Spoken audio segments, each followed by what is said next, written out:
السلام علیکم ناظرین، آپ دیکھ رہے ہیں پروگرام پبلک پراپرٹی اور مجھے کہتے ہیں فیصل ساہی۔ ناظرین،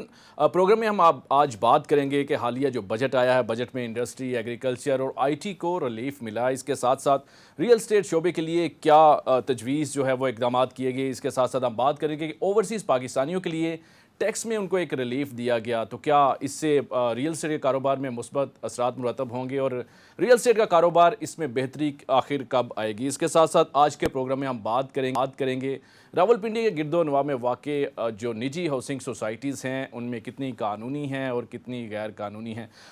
سب سے پہلے آج میں اپنے مہمانوں سے آپ کا تعارف کروا دوں۔ اسٹوڈیو میں مجھے جوائن کیا ہے جناب وحید نے، آپ اسلام آباد اسٹیٹ ایسوسیشن کے پریس سیکرٹری ہیں، جبکہ میرے ساتھ اسٹوڈیو میں موجود ہیں جناب عادل نواز بٹی صاحب، ریئل اسٹیٹ ایکسپرٹ ہیں، جبکہ ویڈیو لنک پہ ہمیں جوائن کیا ہے جناب محمد رضوان سرور صاحب نے۔ تمام مہمانوں کو خوش آمدید اور بہت شکریہ، آپ نے آج پروگرام پبلک پراپرٹی کے لیے ٹائم دیا۔ عادل نواز بٹی صاحب، آپ سے میں آغاز کروں گا کہ حالیہ جو بجٹ آیا، حکومت کی ترجیحات میں انڈسٹری اور آئی ٹی کو رکھا گیا، تو آپ کیا سمجھتے ہیں کہ یہ جو ترجیحات ہیں یہ کس بنیاد پر رکھی گئی؟ جی بسم اللہ الرحمن الرحیم، اللہم صلی علی محمد و آل محمد۔ بہت بہت شکریہ فیصل سائی صاحب، آپ نے موقع دیا۔ انڈسٹری کے حوالے سے دیکھیں، ابھی پاکستان میں اس وقت تو صورتحال آپ کے سامنے ہے کہ جو انرجی کا بحران چل رہا ہے، کرائسس چل رہا ہے، اور گورنمنٹ نے بات تو کی ہے، انڈسٹری کے لیے بات کی ہے، ایگریکلچر کے لیے بات کی ہے، آئی ٹی کے لیے بات کی ہے، لیکن ہمیں یہ دیکھنا ہے کہ آن گراؤنڈ ریالٹی کیا ہے۔ ابھی انڈسٹری کا جو صورتحال اس وقت پاکستان میں چل رہی ہے، بجلی ہے نہیں ہے، انرجی کا کرائسس چل رہا ہے، اس کے بعد جو اس وقت ہمارے جو مقابلے کی فضا ہے جو انڈسٹری کے اندر، دیکھیں کہ ہمارا چائنا، انڈیا اور بنگلہ دیش جیسے ممالک کے ساتھ مقابلہ ہے، جو انڈسٹری کے اندر انہوں نے پچھلے 15 سے 20 سال کے اندر وہ ریولوشن لے کر آ گئے ہیں۔ بالکل ایسے اب ہم 50 سال پیچھے چل رہے ہیں، ہم بات تو کر رہے ہیں انڈسٹری کے ساتھ، مطلب ہے انڈسٹری کو پروموٹ کرنے کی، آیا ہم اس کی بنیادی جو سہولیات ہیں، جو کوئی انفراسٹرکچر ہے، وہ اس کے لیے ہم نے کیا سوچا ہے، بنیادی سہولیات کے لیے کیا سوچا ہے، اس کے بارے میں کوئی واضح پالیسی گورنمنٹ کی طرف سے ابھی تک سامنے نہیں آئی۔ اسی طرح سے انہوں نے جو ایگریکلچر کے لیے بات کی، ایگریکلچر کے حوالے سے آپ دیکھیں کہ اس وقت پاکستان زرعی ملک ہونے کے باوجود جو ہے وہ ہمارے ملک میں کیا حالات چل رہے ہیں۔ پاکستان کے 2 بڑے شہروں میں اس وقت بھی آٹے کا بحران چل رہا ہے، ٹھیک ہے، غذائی قلت کا شکار ہے پاکستان زرعی ملک ہونے کے باوجود۔ اور جو المیہ ہے وہ یہ ہے کہ پاکستان کی جو زرعی پیداوار ہے اس وقت جو ہے وہ چاول اور دوسرے ہمارے جو مشہور پھل ہیں جن کی پاکستان مشہور ہے جس کی پیداوار کی وجہ سے اور دنیا میں ایکسپورٹس کی وجہ سے، وہ یہاں سے جا کے اور یو اے ای اور اس طرح کے ممالک کے اندر جا کے، اور انڈیا جو ہے وہ اس کو ساری ہماری وہ یہاں سے وہ درآمد کرتا ہے اور وہاں پہ جا کے ان کی اپنی ٹیگنگ کر کے آگے پوری دنیا میں ڈبل قیمت پہ وہ فروخت کرتے ہیں، اور پاکستان کا کسان جو ہے وہ رو رہا ہے۔ اس وقت جو ہے پاکستان کے کسان جو ہے وہ ٹی وی پہ آ کے واویلا کر رہے ہیں، سڑکوں پہ نکلے ہوئے ہیں کہ جی ہمیں ہماری قیمت نہیں مل رہی، ہماری فصل کی قیمت نہیں مل رہی۔ اسی طرح سے آئی ٹی کے اندر جائیں تو آئی ٹی کے اندر ابھی اس وقت جو لیپ ٹاپ جو ایک بنیادی ضرورت ہے آئی ٹی کے لیے، یا بچے جو بھی ابھی ایف ایس سی لیول کے اوپر بھی بچوں کو لیپ ٹاپ گھر کے اندر چاہیے، تو ایک لیپ ٹاپ کی قیمت اس وقت جو ہے وہ 2.5-3 لاکھ سے نیچے نہیں ہے۔ وہ تو ڈالر کی میرا خیال ہے قیمت کی وجہ سے ساری چیزیں ڈسٹرب ہیں، کیونکہ جس طرح ہماری کرنسی ڈی ویلیو ہوئی ہے تو میرا خیال ہے وہ سارا امپیکٹ اس وجہ سے پڑا ہوا ہے۔ جی بالکل ایسے ہی، وہی میں کہہ رہا ہوں کہ مہنگائی اور یہ چیزیں اتنی مہنگی ہو گئی ہیں، تو آئی ٹی کے والے سے پالیسی لے کر آئے، کیا لے کر آئے ہیں؟ سبسڈی دی ہے، زراعت کے اوپر سبسڈی دی ہے، انڈسٹری کے اوپر کوئی پالیسی، خالی بات کرنے سے کہ جی ہماری ترجیحات میں شامل ہے تو بات تو نہیں ہو سکتی۔ اب اس کا جو کنیکشن جو ہے ہمارے بزنس کے ساتھ، جب ریئل اسٹیٹ کے حوالے سے ہمارا پروگرام بھی چونکہ ریئل اسٹیٹ بیس ہے، تو جب یہ ساری صورتحال ان ساری انڈسٹریز کے اوپر کہ جس کے اوپر گورنمنٹ کہہ رہی ہے کہ ہمارا فوکس ہے، جب ان کی یہ حالت ہے، تو اس کے اندر ایک جو ہماری جو سیکٹر جو ہماری انڈسٹری جو ہے جو ایک چل رہی تھی ریئل اسٹیٹ کنسٹرکشن کی پچھلے 2-3 سال کے دوران، جس نے پوری ملک کی معیشت کو سنبھالا دیا ہوا تھا، اس کے لیے کیا پالیسی لے کر آئے ہیں؟ ابھی یہ مطلب ہے کہ رسمی اعلانات کر دیے گئے کہ جی ہم جو ہے، جب ہم گئے ہیں ہر فورم کے اوپر ہم نے کوشش کی، ریئل اسٹیٹ ہماری برادری جو ہے اس دفعہ ماشاءاللہ سے بڑی ایکٹیو رہی ہے، اور ہمارے پری بجٹ سیشن میں ہمارے تمام جو ہیں حکومتی حلقے ان سے ملاقاتیں ہوئی، ہم گئے، جو ہمارے ایڈوائزر ٹو پرائم منسٹر ہیں طارق پاشا صاحب ان سے ہماری ملاقات ہوئی، سلیم مانوی والا صاحب جو ہے chairman standing committee for revenue in سے ہماری ملاقات ہوئی، ڈاکٹر عائشہ گھوش پاشا ان سے ہماری ملاقات ہوئی جو منسٹر ہیں مملکت فائنانس کی، اور اسی طرح ہم ایف بی آر کے سینئر ترین آفیشل سے ہماری جا کے ملاقات ہوئی، پالیسی ممبر، اس طرح ان سب سے جب ہم نے جا کے بات کی تو بنیادی طور پہ جو ہمیں چیز جو نظر آئی، جیسے جا کے بیٹھتے تھے تو سب سے پہلی بات یہ کرتے تھے کہ جی ریلیف کے لیے آپ نے بات نہیں کرنی، ہم ریلیف کیوں بات نہیں کرنی؟ کیا وجہ آپ کو دکھائی دیتی ہے کہ ریلیف پہ بات سے وہ کیوں بھاگتے تھے؟ اور سیکنڈلی ابھی بجٹ آیا، ریئل اسٹیٹ ہم بار بار بات کرتے تھے،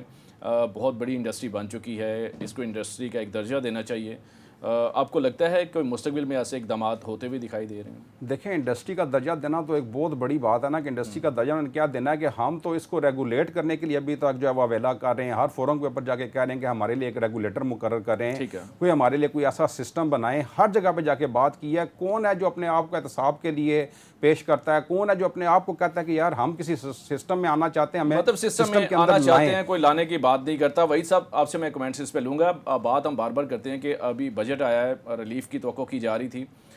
موجودہ جو ریئل اسٹیٹ کو ایک اوورسیز پاکستانیوں کو ایک ریلیف ملا ہے، اس کے علاوہ آپ کو کیا دکھائی دیتا ہے؟ کوئی بہتر اقدامات آپ کو دکھائی دیے؟ کوئی بجٹ کے اثرات سے کوئی جو اقدامات اٹھائے گئے ہیں، کیا ریئل اسٹیٹ کا کاروبار بہتری کی امید آپ کو دکھائی دیتی ہے اس سے؟ جی بہت شکریہ فیصل صاحب۔ سب سے پہلے تو میں اپنی طرف سے اسلام آباد اسٹیٹ ایجنٹ ایسوسی ایشن کی طرف سے آپ کا اور آپ کے پبلک نیوز کا شکریہ ادا کرتا ہوں اور خراج تحسین پیش کرتا ہوں کہ آپ نے ریئل اسٹیٹ کے حوالے سے باقاعدہ ایک پروگرام کا آغاز کیا ہے۔ فیصل صاحب جیسے ابھی حالیہ بجٹ آیا ہے تو اس میں اسلام آباد اسٹیٹ ایجنٹ ایسوسی ایشن کے قائدین، ہمارے صدر سردار طاہر صاحب اور ہماری پوری منتخب ٹیم نے دن رات محنت کر کے تقریباً 21 میٹنگ کر چکے ہیں FVR کے ساتھ اور وزارت خزانہ کے اعلیٰ حکام کے ساتھ۔ ٹھیک ہے، تو الحمدللہ جو ملکی حالات چل رہے ہیں، معاشی حالات چل رہے ہیں، اس کے برعکس الحمدللہ ہم کامیاب ہوئے ہیں۔ اس میں گورنمنٹ کا بھی شکریہ ادا کرتا ہوں کہ انہوں نے حالیہ بجٹ میں ٹیکسز میں اضافہ نہیں کیا۔ اور اس کے ساتھ ساتھ میری گزارش ہوگی آپ کے ناظرین سے اور آپ کے چینل کے توسط سے، اعلیٰ حکام سے اور وزارت خزانہ سے، اگر آپ چاہتے ہیں کہ فائلرز بڑھانا چاہتے ہیں تو فائلر کے لیے 2% ٹیکس ہے اس کو کم سے کم کر کے 1% کر دیں تاکہ زیادہ سے زیادہ لوگ اس میں فائلر ہو سکیں۔ اس کے علاوہ آپ کے پروگرام کے توسط سے ناظرین سے بھی گزارش کروں گا، الحمدللہ اس بجٹ میں اوورسیز پاکستانیوں کے لیے ایک زبردست اسکیم آئی ہے۔ اگر آپ $1 ارب روشن پاکستان ڈیجیٹل اکاؤنٹ کے ذریعے بھیجتے ہیں تو آپ اس کے لیے صرف ایک شرط ہے، وہ شرط ہے ریئل اسٹیٹ انڈسٹری میں انویسٹمنٹ کرنا۔ اگر آپ ریئل اسٹیٹ انڈسٹری میں انویسٹمنٹ کرتے ہیں تو $1 لاکھ تک آپ روشن پاکستان ڈیجیٹل اکاؤنٹ کے ذریعے بھیجیں۔ اس میں آپ کو 2 فائدے ہوں گے۔ نمبر 1 آپ سے اس کے بارے میں پوچھ گچھ نہیں ہوگی۔ نمبر 2 2% ٹیکس جو اوورسیز پاکستانیوں پہ ہے، اگر وہ اس طریقہ کار سے بھیجیں گے تو وہ ٹیکس بھی ختم ہوگا۔ بالکل ٹھیک ہے وہی صاحب، آپ نے ٹیکس کی بات کی ہے۔ رضوان صاحب میں آپ سے یہ جاننا چاہ رہا ہوں کہ بجٹ آیا، آپ نے بھی دیکھا، توقع کی جا رہی تھی کہ شاید ریئل اسٹیٹ سیکٹر جیسا کہ اس میں تیزی تھی، کچھ عرصے سے مندی کا شکار تھا، شاید کو بہتر اقدامات کیے جاتے یا کوئی بہتر اس کو ترجیحات میں شامل کیا جاتا کہ اس میں بہتری آتی۔ تو یہ جو بجٹ آیا ہے، آپ سمجھتے ہیں کہ اس کے بعد ریئل اسٹیٹ کا کاروبار بہتری کی جانب گامزن ہوگا؟ جی بہت شکریہ فیصل صاحب، آپ نے پروگرام میں دعوت دی۔ سب سے پہلے تو جس طرح بھی ذکر ہو رہا تھا پروگرام میں کہ اوورسیز کے لیے خصوصی طور پر بینیفٹ اس میں دیا گیا ہے اور ان کو ریلیکسیشن دی گئی، خاص طور پہ جیسے بھی بات ہو رہی ہے کہ $1 لاکھ دیں گے اگر اوورسیز اگر پاکستان میں ریئل اسٹیٹ میں انویسٹ کرتے ہیں تو ان کو جو ایک تو ذریعہ آمدن نہیں پوچھا جائے گا۔ ٹھیک ہے، اور اس کے ساتھ ساتھ ابھی بات ہو رہی تھی جو اوور آل بھی ٹیکس کم کیا گیا۔ اچھا اس میں فیصل بھائی جو بڑا امپورٹنٹ فیکٹر جو میں ڈسکس کرنا چاہتا ہوں آپ کے پروگرام کے ذریعے وہ یہ ہے کہ اوورسیز کو ہم نے یہ ریلیف تو دے دیا، بہت اچھا ہے، یہ اس میں ہم اپریشیٹ بھی کرتے ہیں گورنمنٹ کو، ان پہ شکر گزار بھی ہیں، مگر اوور آل پاکستان میں انویسٹمنٹ اس طرح سے نہیں ہو رہی۔ اس کا ایک بہت بڑا المیہ چونکہ انفلیشن ہے، الیکشنز ہیں، مگر سب سے بڑا جو پرابلم میں دیکھتا ہوں وہ ٹرسٹ کا ہے۔ پاکستان میں ابھی اوورسیز یہ پریشانی کا سامنا کر رہے ہیں کہ یار پاکستان میں انویسٹمنٹ کریں گے، یا وہ سیکیور ہے یا نہیں ہے۔ پھر ایک بہت بڑا پرابلم یہ ہے کہ پاکستان میں وہ انویسٹمنٹ موسٹلی کرتے ہیں انویسٹمنٹ پوائنٹ آف ویو سے ہی، یعنی ریزیڈینشیل پوائنٹ آف ویو سے نہیں کرتے، یعنی انہوں نے ریٹرن آن انویسٹمنٹ بھی دیکھنا ہے کہ ہمیں اس پر ریٹرن آئے گا آنے والے 1 سال میں، 2 سال میں یا 4 سال میں۔ تو اس کے لیے کچھ ایسی مؤثر اقدام اٹھانے کی ضرورت ہے کہ ہم خاص طور پہ کنسٹرکشن کی طرف موو کریں۔ اور اس میں ایک چیز ایڈیشن اس پالیسی سے ہٹ کے بھی کرنا چاہوں گا، اور وہ یہ ہے کہ پاکستان میں جو ڈیولپرز ہیں، اب جیسے اس پالیسی میں یہ بھی ایک آفر آئی ہے جس میں اسمال بلڈرز کے لیے بڑا بینیفٹ ہے کہ 50 لاکھ کی انکم تک ان کو نہیں پوچھا جائے گا، یعنی ان سے بھی ذریعہ آمدن نہیں پوچھا جائے گا اور ان پر کوئی ٹیکس نہیں ہے۔ یعنی الٹیمیٹلی تو یہ کوشش ہے نا، ایک طرح سے کاوش ہے گورنمنٹ کی جانب سے بھی کہ جو اسمال بلڈرز ہیں یعنی وہ کچھ چھوٹی بلڈنگز بنا سکیں یا پھر اوور آل کچھ گھروں کی تعمیرات کی طرف جا سکیں۔ تو اس میں بھی ایک اچھا یہ اقدام ہے، مگر اس میں جو کنسٹرکشن میٹیریل ہے، آیا اس کے لیے اقدام اٹھانے پڑیں گے کہ مارکیٹ میں جو گورنمنٹ نے اناؤنس کیا ہے آیا اس چیز کی پاسداری کی جا رہی ہے, اس کو فالو کیا جا رہا ہے؟ کنسٹرکشن مٹیریل کو جو اس کی کاسٹ ہے اس کو بڑھایا جا رہا ہے یا نہیں بڑھایا جا رہا؟ چونکہ اگر ہم اس کی روک تھام کے لیے کوئی مؤثر اقدام اٹھا لیں گے تو اس میں یہ ہوگا کہ جو واقع جو اسمال بلڈر ہے جو قسطوں پر یعنی گھر آفر کرتے ہیں یا پھر انسٹالمنٹس پر اپارٹمنٹ بلڈنگ آفر کرتے ہیں, ہوٹل اپارٹمنٹ کا بڑا کنسیپٹ آ گیا فیصل صاحب. تو مجھے یہ بتائیے گا, آپ کو لگتا ہے یہ جو بجٹ آیا ہے رضوان بھائی, کیا اس میں کنسٹرکشن کے شعبے کو نظر انداز کیا گیا ہے یا اس کے لیے بھی آپ کو کوئی اقدامات ہوتے ہوئے دکھائی دے رہے ہیں بجٹ کے؟ مطلب جو بجٹ تو آیا ہے اس میں تو ہمیں تو صرف اوورسیز کا ہی ذکر ہو رہا ہے, اس کے علاوہ بجٹ میں ہمیں تو کوئی چیز دکھائی نہیں دے رہی. فیصل بھائی میں یہی اسی طرف سے آ رہا تھا, میں یہی کہنا چاہ رہا ہوں کہ الٹیمیٹلی کیونکہ مارکیٹ میں وہ امپلیمنٹیشن نہیں ہے اس طرح سے, کنسٹرکشن مٹیریل تو اسی ریٹ پر ہے یا میں یوں کہوں کہ اس کو اس سے زیادہ پر کیا جا رہا ہے اور اس پہ کوئی روک تھام نہیں ہے. تو الٹیمیٹلی تو یہ اسپیسیفکلی اگر ہم کہیں اس پالیسی میں اور اس بجٹ میں اوورسیز کے حوالے سے ہی بات ہوئی ہے کہ ان کا ٹیکس کم کیا گیا ہے, لیکن وہ تو تب ہی ہوگا نا جب یہاں پر کوئی کنسٹرکشن بھی ہوگی. تو پہلے تو ہمیں کام کرنا پڑے گا کنسٹرکشن پہ, پھر ہمیں بہتر انداز میں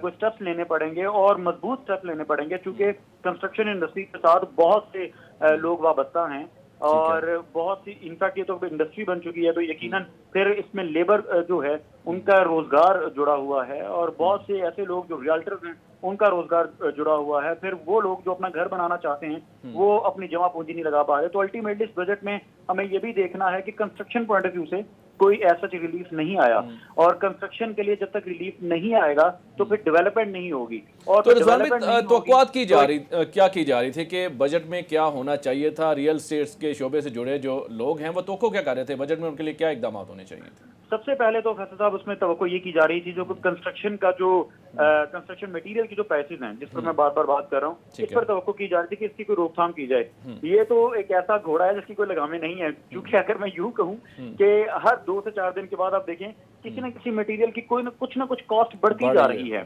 اور اس میں ہو کیا رہا ہے, اب پرابلم سب سے بڑا ان بلڈرز کو آ رہا ہے جو انسٹالمنٹ پر اپارٹمنٹس آفر کر رہے ہیں یا 4 سال آسان ایک ساتھ پر گھر آفر کر رہے ہیں. اب ہوگا کیا کہ وہ تو ابھی کرنٹلی پرائسز پر آفر کر رہے ہیں, چلیں کچھ نہ کچھ انفلیشن ریٹ بھی ہوتا ہے, اس کا بھی ایک ایسٹیمیٹ لگایا جا سکتا ہے, مگر وہ جو ایسٹیمیٹ کو بھی لگائیں تو جس تیزی سے یہ پرائسز بڑھ رہی ہیں اور یہ کاسٹ بڑھ رہی ہے, یہ تو بیئر ہی نہیں کر پائیں گے. اس سے ہوگا کیا, پھر وہ بلڈر کام کرنا چھوڑ دے گا, پھر وہ جب کام کرنا چھوڑے گا تو اس کے افیکٹو کون ہوں گے؟ یہ عام عوام ہوگی, تو الٹیمیٹلی ڈیولپمنٹ نہیں ہوگی. تو اسی لیے جو اوورسیز ہو یا پاکستان میں مقیم پاکستانی ہو, ہمیں اوور آل یہ دیکھنا ہے کہ ہمیں کنسٹرکشن انڈسٹری کو اٹھانے کی ضرورت ہے, ان کو مضبوط کرنے کی ضرورت ہے, ان کو ریلیف دینے کی ضرورت ہے تاکہ آنے والے وقت میں ڈیولپمنٹ ہو. کیونکہ اگر جیسا بھی ایگریکلچر لینڈ کے حوالے سے بات ہو رہی تھی کہ یہ بھی ایک بہت بڑا المیہ ہے کہ بہت سی سوسائٹیز بن جاتی ہیں اور وہ بنتی جا رہی ہیں, لیکن وہ لینڈ ہماری کم ہوتی جا رہی ہے, تو وہ اس کا ایک فائدہ بھی تو ہونا چاہیے نا. وہ فائدہ تبھی ہوگا جب ڈیولپمنٹ ہوگی, اور ایک ڈیولپر کو بھی آپ تبھی پوچھ سکتے ہیں یا اس پہ بھی روک تھام تبھی کر سکتے ہیں کہ ڈیولپمنٹ نہ کرنے کی وجہ سے جب اسے آپ نے ریلیف دیا ہوگا. بالکل بات ریلیف کی ہو رہی ہے. میں ذرا عادل بھٹی صاحب سے بھی جاننا چاہ رہا ہوں کہ اوورسیز پاکستانیوں کا تو ذکر کر دیا گیا, لیکن بات وہیں پہ ہے جو کنسٹرکشن کا شعبہ ہے, ہمیں تو اس میں کوئی خاطر خواہ اقدامات دکھائی نہیں دیے, تو کیا مایوسی ہے یہاں پہ؟ دیکھیں فیصل بھائی, آپ بار بار یہی سوال پوچھ رہے ہو, میں چاہوں گا کہ تھوڑا سا ایڈریس کروں کہ $1 لاکھ جو اوورسیز پاکستانیوں کے حوالے سے جو بات کی گئی, تو اس میں یہ تو ٹھیک ہے انہوں نے کہہ دیا کہ جی $1 لاکھ آپ سالانہ لے کر آئیں, آپ سے پوچھ گچھ نہیں ہوگی, لیکن میرا یہ سوال ہے کہ آیا $1 لاکھ کافی ہوگا؟ ابھی اس وقت جو مارکیٹ میں جو صورتحال جا رہی ہے کسی بھی اچھی جگہ پہ, چاہے وہ DHA ہے, بیریا ہے, CD ہے, $1 لاکھ میں ملتا کیا ہے؟ 1 کنال کا پلاٹ تو کم از کم آپ نہیں لے سکتے, تو وہ کس پرپز کے لیے وہ کہہ لیں گے جی 10 مرلے کا پلاٹ یا 5 مرلے, کتنے وہ لمٹ لگا رہے ہیں. ہم یہ چاہ رہے ہیں کہ یہ لمٹ جو ہے بہت کم ہے $1 لاکھ, اس کی لمٹ کو بڑھایا جائے. دوسرا جو سوال آپ کر رہے ہیں, اس میں ایک ایشو اور یہ ہے کہ آپ $1 لاکھ تو پاکستان میں لا رہے ہیں, مثال کے طور پہ آپ نے 1 سال میں انویسٹ کیا, دوسرے سال اس میں آپ کو پروفٹ ہو گیا $10,000 $20,000, وہ آپ کے پاس واپس لے جانے کے لیے جو ہے نا قانون موجود نہیں ہے. اس وقت جو سب سے بڑی جو ٹرسٹ ڈیفیسٹ ہے اوورسیز پاکستانیوں کا, وہ یہ ہے کہ وہ پاکستان ڈالر بھیج تو دیں گے, لیکن یہاں سے واپس لے جانے کے لیے پاس آفیشیل چینل جب بھی وہ یوز کریں گے وہ بہت بڑے لاس میں چلے جائیں گے. تو اس کے لیے جو ہے ایک قانون بنانے کی ضرورت ہے کہ وہ ان کا کچھ پورشن مقرر ایسا کیا جائے کہ وہ واپسی بھی ان کے لیے ممکن ہو سکے آفیشیل چینل. ایک تو یہ, دوسرا یہ کہ جو آپ کہہ رہے ہیں کہ بجٹ میں کیا سوچ رہے تھے, تو بجٹ میں جس طرح کے حالات چل رہے تھے, جس طرح کی آواز آ رہی تھی, ہمیں یہ لگ رہا تھا کہ شاید گورنمنٹ کو بہت بڑا مس ایڈونچر کرنے جا رہی ہے ہمارے ریئل اسٹیٹ سیکٹر کے ساتھ. تو الحمدللہ جس طرح ابھی پہلے ذکر ہوا تو ہماری ریئل اسٹیٹ برادری کی کوششوں کی وجہ سے اللہ کا کرم ہوا کہ گورنمنٹ نے کوئی ایسا اسٹک ایکشن ہمارے اوپر نہیں لیا, اور جو ہم ایکسپیکٹ جو جنب یہ آ رہی پرسیپشن کہ شاید کوئی ہیوی ٹیکسز لگائے جائیں گے, ان ٹیکسز سے ہم بچ گئے. ہمارا ان سے مطالبہ یہ تھا کہ کم از کم اگر آپ ناٹ فائلر کو ریلیف نہیں دے رہے, کم از کم فائلر کو ریلیف آپ ضرور دیں. بالکل جی, کوئی ایڈونچر نہیں کیا گیا. ایک بریک لے لیتے ہیں, اس کے بعد یہیں سے ہم جاری رکھیں گے. ناظرین یہاں وقت ہے ایک بریک کا, ملتے ہیں بریک. Welcome back. ناظرین آج کے پروگرام میں ہم بات کر رہے تھے حالیہ بجٹ کے حوالے سے کیا ریلیف ملا, اقدامات کرنے جا رہی ہے حکومت ریئل اسٹیٹ کے شعبے کے لیے, لیکن اس کے ساتھ ساتھ پروگرام کے دوسرے حصے میں ہم بات کریں گے کہ رہائشی ضرورت پوری کرنے کے لیے مکانات کی بہت ضرورت ہوتی ہے, اور کروڑوں پاکستانی ایسے ہیں جو اس بنیادی سہولت سے محروم ہیں. پیپلز پارٹی کی بات کریں تو ہمیشہ بات کی جاتی ہے روٹی کپڑا اور مکان کی, لیکن آج بھی بہت سارے پاکستان اس بنیادی ضرورت سے محروم ہیں. اسی پر بات کریں گے. ہم بات کر رہے تھے پہلے تو بجٹ کی. عادل بٹی صاحب یہ فرمائیے گا, آپ جیسے بات کر رہے تھے ٹھیک ہے کنسٹرکشن کے شعبے کو خاطر خواہ مراد جہاں کوئی ان کے لیے بات نہیں کی گئی, لیکن اوورسیز پاکستانیوں کو جو ٹیکس میں ایک چھوٹ کی بات کی گئی ہے, تو آپ لگتے ہیں کہ جو اوورسیز پاکستانی جس طرح ایک دم انہوں نے ہاتھ کھینچ لیا تھا, پاکستان میں اس طرح سرمایہ کاری نہیں کر رہے تھے, تو بہتری کی جانب یہ چیزیں جائیں گی, اوورسیز پاکستانیوں کا دوبارہ اعتماد بحال ہوتا ہوا آپ کو دکھائی دے رہا ہے؟ جی یقیناً دیکھیں, میں یہی بات آگے کر رہا تھا کہ حکومت کی طرف سے جو سینٹیمنٹ ملا ہے نا real estate sector construction industry کو, وہ پازیٹیو ملا ہے. جو ہمیں جو خدشات تھے وہ یہ تھے کہ شاید ریئل اسٹیٹ سیکٹر کو اس کو ٹارگٹ کیا جائے گا, سیکٹر کو وہ ٹارگٹ نہیں کیا گیا, اور اس کو مطلب ہے کہ ریلیف بھی دیا گیا جتنا حتی الوسع, کیونکہ آپ کو پتہ ہے کہ آئی ایم ایف کا پریشر تھا. پہلے جیسے میں نے بات کی, جب ریلیف کی ہم بات کرتے تھے وہ کہتے تھے ریلیف کی بات نہ کریں کیونکہ ہمارے اوپر پریشر ہے, ہم کسی طرح کی امنسٹی یا سبسڈی نہیں دے سکیں گے. لیکن انہوں نے یہ ضرور کیا کہ ہمارے اوپر ایکسٹرا پریشر نہیں ڈالا, چیزوں کو نارملائز کرنے کی کوشش کی, اور سینٹیمنٹ یہ دیا جس طرح بھی 50 لاکھ روپے تک کی حد کی جو ہے وہ ٹیکس میں چھوٹ دی گئی, 10% یا 50 لاکھ یا اس سے کم کی جو چھوٹ دی گئی. اور اوورسیز پاکستانیوں کے لیے جو وہ کہا گیا کہ جی $1 لاکھ وہ بھیجیں, پہلے جو 50,000 تھی اس کی لمٹ ڈبل کی, جس کی میں نے ریکویسٹ کی کہ اس کو بھی ڈبل کیا جائے, کم ہے یہ لمٹ. تو اس میں انہوں نے جو 2% جو فائنل ٹیکس لگتا تھا اس کی چھوٹ انہیں دے دی, پرماننٹ وہ ریموو ہو گیا. ٹھیک ہے, تو اب جو پاکستانی جو بھی وہاں سے انویسٹمنٹ کرنا چاہیں گے, ایک تو اس سے پوچھ نہیں ہوگی, دوسرا اس کے اوپر ٹیکس نہیں لگے گا. تو ایک بہت بڑا پازیٹیو سینٹیمنٹ ہے, کیونکہ پاکستان کے اندر صرف جو ایک چیز میں نے کہا کہ وہ انٹروڈیوس ہو جائے کہ آفیشیل چینل کے ذریعے اوورسیز پاکستانی کو اپنا سرمایہ واپس لے جانے کی سہولت متعارف کرا دی جائے, تو یقینی طور پہ جو ہے وہ ہمارا کیش انفلو آئے گا, اوورسیز پاکستانی اٹریکٹ ہوگا. اوورسیز پاکستانی کے لیے ریئل اسٹیٹ سے بہتر نہ کوئی آپشن پہلے تھا نہ آگے فوراً مستقبل میں ہو سکتا ہے, کیونکہ باقی سیکٹرز کے جو اس وقت کرائسس چل رہے ہیں, میں پہلے آپ کو میں انٹیمیٹ کر چکا ہوں کہ نہ انڈسٹری چل رہی ہے, نہ زراعت کے اندر, نہ ایکسپورٹس کے اندر. تو اوورسیز پاکستانی کے لیے ایزیسٹ وے یہی ہے کہ پراپرٹی میں انویسٹمنٹ کرتے ہیں, ریئل اسٹیٹ میں انویسٹمنٹ کرتے ہیں, کیونکہ مسائل کا تو ہم باہر ہے. وہی سب یہ فرمائیے گا, آپ بھی جانتے ہیں کہ وفاقی بجٹ جو آ چکا ہے, تو کیا اس کی وفاقی بجٹ کی منظوری کے بعد آپ کو ریئل اسٹیٹ کا بزنس جو ہے اس کا مستقبل روشن دکھائی دے رہا ہے, اور کب تک آپ سمجھتے ہیں کہ اس کی بہتری آ سکتی ہے اس بزنس میں؟ جی فیصل صاحب, آپ کے پروگرام کے توسط سے میں یہ گزارش بھی کروں گا حکومت وقت سے, جو امنسٹی اسکیم تھی اس کو 2 سال کا دورانیہ مزید دیا جائے, 2 سال بڑھایا جائے, جس کی وجہ سے صرف ریئل اسٹیٹ انڈسٹری کی جب ہم بات کرتے ہیں تو یہ صرف ریئل اسٹیٹ انڈسٹری نہیں ہے, اس کے ساتھ 52 انڈسٹری وابستہ ہے, جس کے ساتھ لاکھوں لوگوں کا روزگار اور بزنس وابستہ ہے. اور میں اپنی طرف سے اور اپنی ایسوسیشن کی طرف سے اور پورے پاکستان کے ریئل اسٹیٹ کی طرف سے دعوے کے ساتھ کہتا ہوں, اگر کنسٹرکشن پیکیج دیا جائے اور ریئل اسٹیٹ انڈسٹری کو امنسٹی دی جائے, تو جو حالیہ معاشی حالات ہے انشاءاللہ میں پورا امید ہوں کہ ریئل اسٹیٹ انڈسٹری اس معاشی برتر حالات میں معیشت کی بہتری میں بھرپور کردار ادا کر سکتے ہیں. اور جس طرح سر آپ کا سوال تھا, انشاءاللہ مجھے پوری امید ہے کہ کچھ دنوں بعد عید ہے, تو اوورسیز سے پاکستانی اپنے ملک بھی آتے ہیں, اپنے وطن عید منانے آتے ہیں, تو مجھے پوری امید ہے کہ انشاءاللہ ریئل اسٹیٹ میں کافی بہتری آئے گی, سرمایہ کاری بھی کریں گے. رضوان صاحب آپ بتائیے گا, پیپلز پارٹی کی اگر منشور کی بات کریں تو روٹی کپڑا مکان, لیکن بہت سارے پاکستانی ایسے ہیں جو آج بھی اس بنیادی سہولت سے محروم ہیں, تو کیا لگتا ہے کہ کوئی بہتری آنے کی امید ہے؟ اور یہ جو بنیادی ضرورت ہے حکومت دعوے تو کر لیتی ہے لیکن اس پہ ہوتا کچھ بھی نہیں. بالکل فیصل صاحب, اور میں بڑی اس کو اپریسیشن ہے میری آپ کے پروگرام کے حوالے سے, خصوصی طور پر جو کہ آپ آج تو ٹیکس پالیسی کے حوالے سے اور خاص طور پر آپ کنسٹرکشن کے حوالے سے بات کر رہے ہیں. فیصل بھائی اس میں ایک چیز ابھی ہم نے پروگرام میں ڈسکس بھی کی کہ $1 لاکھ اگر اوورسیز بھیج دیتا ہے تو اس کو مراد دی گئی ہیں ڈالر. مگر سوال یہ ہے کہ وہ $1 لاکھ بھیجے کیوں جب یہاں پر ڈیولپمنٹ ہی کوئی نہیں ہونی, یعنی کنسٹرکشن ہی نہیں ہونی. میں اسی پوائنٹ پر اسی لیے زیادہ بات کرنا چاہوں گا. اوور آل آپ کی بات بالکل ٹھیک ہے کہ حکومتوں کے نعرے ہوتے ہیں روٹی کپڑا اور مکان کے, مگر وہ نعرے تبھی عملی جمع وہ بنا سکتے ہیں ان کو جب کوئی پریکٹیکلی کوئی پالیسیز امپلیمنٹیشن کی طرف سے جائیں. جیسے کہ اس کا بہترین حل اور بہترین سولوشن یہ ہے کہ آپ کنسٹرکشن جو میٹیریل کی بات جس طرح میں نے پہلے کی اس کو ایک تو اس کے پرائسز بہتر کیے جائیں, ریوائز کرنے کی ضرورت ہے, پرائسز کم کرنے کی ضرورت ہے, ہوتی نہیں کیونکہ آپ کو پتہ دن یہاں جو چیز پاکستان میں مہنگی ہو جاتی ہے ہمیں نہیں لگتا کہ وہ دوبارہ کمی کی طرف جاتی ہیں, اس کی قیمت کم ہوتی ہے. جیوان صاحب جی آواز آ رہی ہے آپ کو میری؟ بالکل, میں یہی آپ سے کہہ رہا ہوں کہ جس چیز کی قیمت بڑھ جاتی ہے پاکستان میں ایسا کم ہی ہوتا ہے کہ وہ دوبارہ قیمت کم ہوتی ہے. تو بالکل ایسا ہی اللہ کرے جی کوئی چیزیں یہ سستی ہوں, کوئی انڈسٹری. جی ہمیں پر امید رہنا چاہیے. اور اس کے ساتھ ساتھ ایک اور میں چونکہ ہم نے پرابلمس کی تو بات کی ہے, کچھ سولوشن کی بات کرنا چاہ رہا ہوں. اس میں بہت زیادہ ضروری ہے فیصل صاحب کہ جو ایمنسٹی اسکیم کے حوالے سے بھی بات ہو رہی تھی کہ جو سوسائٹیز یعنی جو پروجیکٹس کام کرنا چاہ رہے ہیں, یعنی جو ڈیولپرز کام کرنا چاہ رہے ہیں, ایٹ لیسٹ ان کے لیے بھی آسانی پیدا کی جائے. اپروول پوائنٹ آف ویو سے میں بات کرنا چاہ رہا ہوں کہ ان کا اپروول کا پروسیس کچھ آسان کر دیا جائے. اس سے یہ ہوگا کہ الٹیمیٹلی ایک تو ریونیو جنریٹ ہوگا پاکستان میں, کیونکہ اپروول کے تو اوورسیز کا ایک ٹرسٹ فیکٹر جو ہے ہم اس کو دیکھیں گے کہ اوورسیز کا ٹرسٹ بڑھتا ہے اس سے کہ ہم کسی اپرووڈ پروجیکٹ میں انویسٹ کر رہے ہیں. تو جو ڈیولپر جو بدنیت نہیں ہے, جو آن گراؤنڈ کام کرنا چاہتے ہیں, تو میں یہ ضرور آواز بلند کرنا چاہتا ہوں اس سوال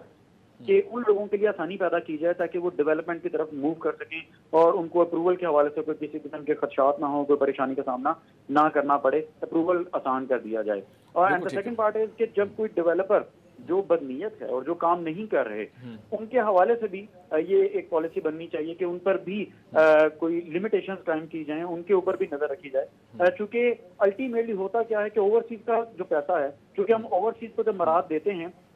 تو اوورسیز تو ہمارا اثاثہ ہے, اوورسیز میں پاکستان میں ہی انویسٹ کرنا ہے, مگر ان کو صرف ایک ہی خدشہ ہوتا ہے کہ آیا ہماری انویسٹمنٹ سیف ہے. اور یہ بے تحاشا ہم نے کیسز دیکھے کہ ان کے ساتھ فراڈلنٹ ایکٹیویٹیز ہوئی.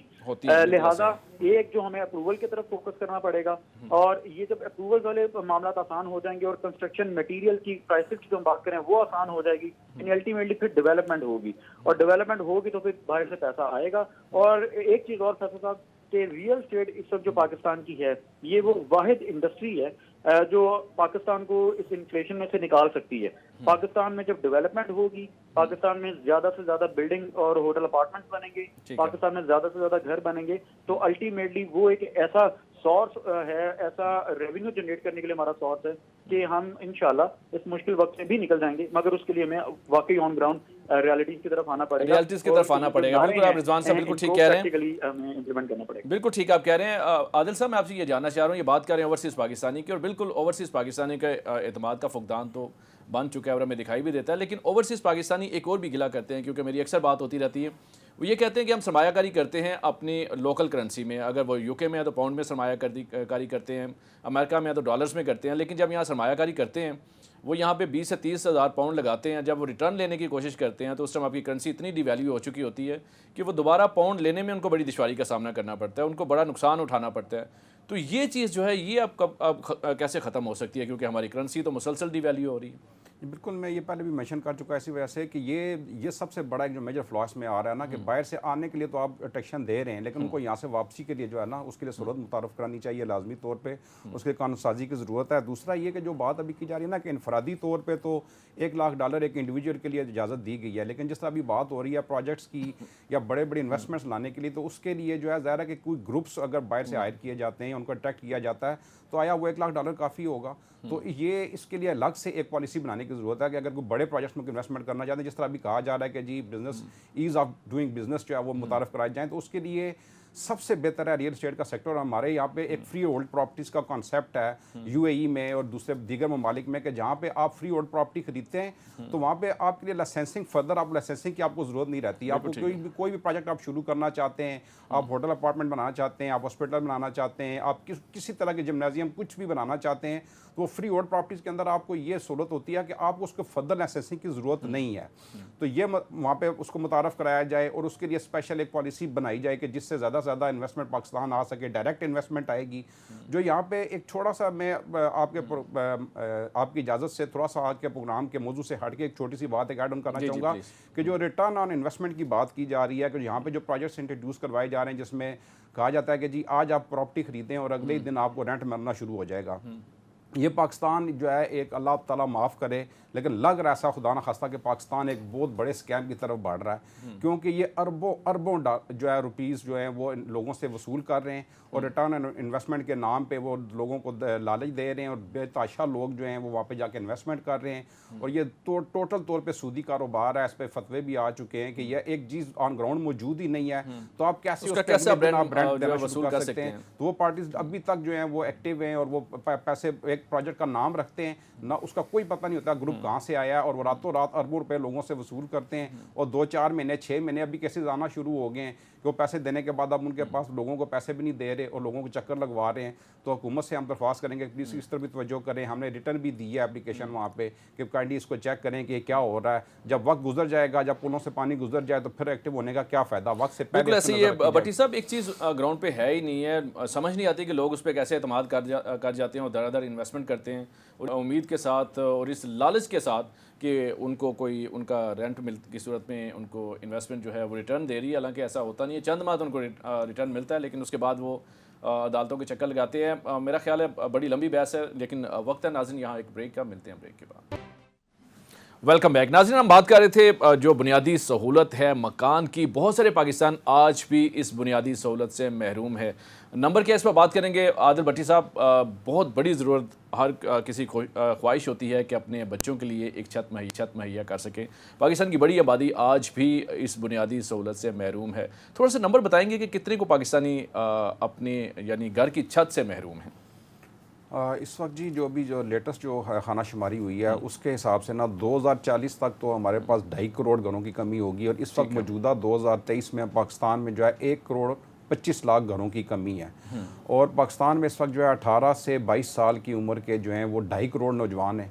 یہ اس تعداد میں شامل نہیں ہے کہ جنہوں نے اگلے 4 سے 5 سال کے اندر اپنی فیملیز بھی بنانی ہے اور ان کو آگے اپنے گھروں میں بھی شفٹ ہونا ہے. تو یہ ایک اتنا بڑا ڈیفیسٹ ہے. اور یہ اس کے لیے جو جنرل جو کیلکولیشن ہوئی تھی تو پتہ چلا تھا کہ اس کے لیے کم از کم جو ہے وہ 200 سے 300 ارب ڈالر ریکوائرڈ ہوں گے اگلے 20 سے 25 سال کے اندر پاکستان کو اس ضرورت کو پورا کرنے کے لیے. اب المیہ یہ ہے کہ پوری دنیا میں آپ نے دیکھا ہے کہ کینیڈا، آسٹریلیا، دوسری یورپین کنٹریز جو ہیں وہ امیگریشن اناؤنس کرتی ہیں، پوری دنیا سے لوگوں کو اٹریکٹ کرتی ہیں کہ ہمارے ملک میں لوگ آئیں اور یہاں پہ آ کے آباد ہوں، زمینوں کو آباد کریں، مختلف فیسلٹیز جاتی ہیں. لیکن پاکستان پہ اللہ کا ایسا کرم ہے کہ پاکستان میں ضرورت آلریڈی موجود ہے. دوسرے ملک آرٹیفیشل ضرورت پیدا کرتے ہیں، پاکستان میں ضرورت موجود ہے. صرف اس کو ضرورت کو ڈیمانڈ میں کنورٹ کرنے کی ہمارے یہاں پالیسی موجود نہیں ہے، سوچ موجود نہیں ہے. جب بات کی گئی تھی کہ 50 لاکھ گھر اور 2 کروڑ نوکریاں تو اس کے پیچھے ایک سوچ موجود تھی، یعنی کہ وہ 50 لاکھ گھر جو بننے تھے تو اس کے ساتھ آٹومیٹیکلی جو ہے وہ 2 کروڑ نوکریوں کا جو ہے وہ آنا ہی تھی، لازمی طور پہ پیدا ہونی تھی وہ 2 کروڑ نوکریاں. کیوں کہ جب 50 لاکھ گھر جو بننے سب سے باتیں دعوے بہت کیے جاتے ہیں حکومتوں کی جانب سے. جو بھی نئی حکومت آتی ہے دعوے کرتی ہے. 50 لاکھ گھروں کی بات ہوئی، میرے خیال ہوا میں بات تھی، کوئی پریکٹیکل گراؤنڈ پہ تو کوئی چیز ہمیں دکھائی نہیں دی. بالکل یہ میں کہہ رہا ہوں کہ دیکھیں جب ایک بات کی جاتی ہے نا اس کے پیچھے کچھ نہ کچھ تو ورکنگ ہوتی ہے. تو وہ چیز موجود تھی، وہ بات تھی صحیح، لیکن اس پہ امپلیمنٹ کیا ہوا؟ وہ جس گورنمنٹ نے یہ پالیسی بنائی وہ چند ہزار گھروں سے زیادہ آگے نہیں جا سکے. ان کا بھی کہتے ہیں کہ ابھی تک وہ کمپلیشن کی طرف نہیں گئے اور بیچ میں چھوڑ دیے گئے. اور نئی جو گورنمنٹ آئی تو اس نے پچھلی پوری پالیسی کو جو ہے وہ ریورس پہ ڈال دیا. یہی تو المیہ ہے کہ ہم جب سنتے تھے پہلے کہ پاکستان میں منصوبے بنتے تھے 5-5 سال کے لیے اور وہ امپلیمنٹ ہوتے تھے. اب مصیبت یہ ہے کہ گورنمنٹ جو بھی آتی ہے وہ اپنی نئی پالیسی لے کے آ جاتی ہے. ایک گورنمنٹ آئی ہے وہ کنسٹرکشن سیکٹر کے لیے ریلیف لے کر آئی ہے. دوسری گورنمنٹ آئی ہے اس نے کنسٹرکشن کو سائڈ پہ رکھ کے اور اس نے لالی پاپ دے کے ہمیں کہ جی تھوڑا بہت ریلیف دے دیا جی 50 لاکھ کی کمپنسیشن ملے گی اور 10% پہ کمپنسیشن ملے گی. اوورسیز پاکستانی کے لیے 2% ہم دیں گے، فائنل ٹیکس پہ چھوٹ دیں گے. اس طرح کے انہوں نے سینٹیمنٹ تو دیے ہیں پازیٹیو، لیکن جو ایکچولی جو کام کرنے والے آن گراؤنڈ ریالٹی وہ ابھی تک اس کا فقدان موجود ہے. بنیادی طور پہ کوئی پلاننگ موجود نہیں ہے. ان گھروں کو جو کمی ہے 1 کروڑ 25 لاکھ گھروں کی کمی، اس کو کیٹر کرنے کے لیے کیا پالیسی موجود ہے؟ جو ہمارے ادارے جو قرضے دینے والے ادارے ہیں، house building and finance corporation ہے، دوسرے وہ اپنی شور کر کے میڈیا کے اوپر آگے پیچھے وہ تھک گئے ہیں. لوگ ان کے پاس جا نہیں رہے کیونکہ حکومت کے اوپر ٹرسٹ نہیں ہے. لوگوں کو پتہ نہیں ہے کہ کل ہمارے ساتھ کیا ہوگا آگے پالیسی کے.